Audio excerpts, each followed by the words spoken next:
Welcome to Trendy Flicks, your ultimate destination for the latest in movies, TV shows, and streaming trends. Subscribe now and stay ahead of the entertainment curve. NFL Hall of Fame coach Tony Dungy questions Kamala Harris's faith-based tweet about abortion rights. Dungy, a Christian, quoted the Bible in his argument. Legendary NFL coach Tony Dungy challenged a tweet from Vice President Kamala Harris about abortion rights. Harris has been unapologetic about her stance on abortion rights for women, and she continued with a post on X Thursday. One does not have to abandon their faith or deeply held beliefs to agree. The government, and certainly Donald Trump, should not be telling a woman what to do with her body, she said.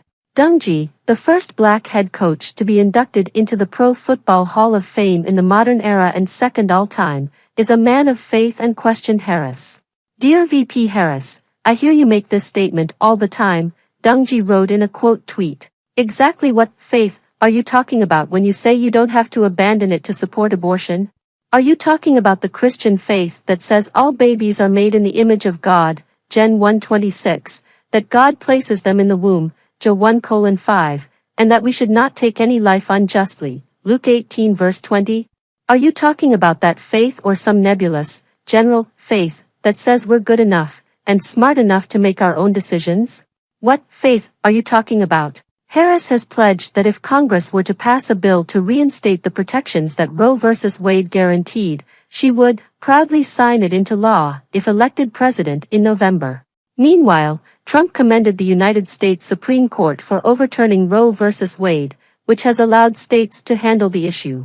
Dungy also reposted former NFL tight end Benjamin Watson's quote tweet over a September 17 Harris tweet, which said, "A young mother from Georgia should be alive today, raising her son and pursuing her dream of attending nursing school. This is exactly what we feared when Roe v. Wade was struck down." In more than 20 states, Trump abortion bans prevent doctors from providing basic medical care. Amber Thurman's tragic death was caused by complications from legal abortion drugs and gross medical malpractice, Watson responded. She should have been treated immediately by physicians who instead waited too long to act. Georgia's pro-life law is not the issue.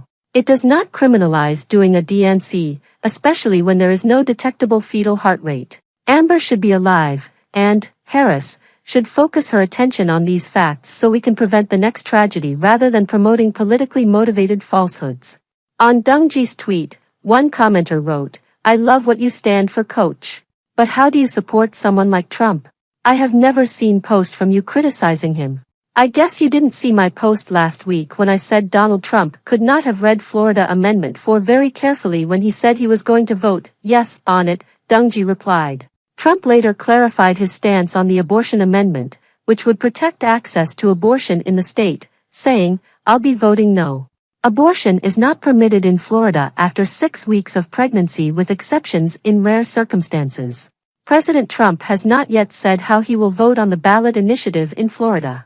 He simply reiterated that he believes 6 weeks is too short, Caroline Leavitt, the Trump campaign's press secretary, said after his NBC News interview.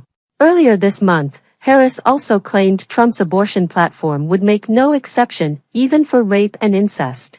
A survivor of a crime of violation to their body does not have the right to make a decision about what happens to their body. That is immoral, and one does not have to abandon their faith or deeply held beliefs to agree. The government and Donald Trump certainly should not be telling a woman what to do with her body, Harris said. Understand, if Donald Trump were to be re-elected, he will sign the national abortion ban.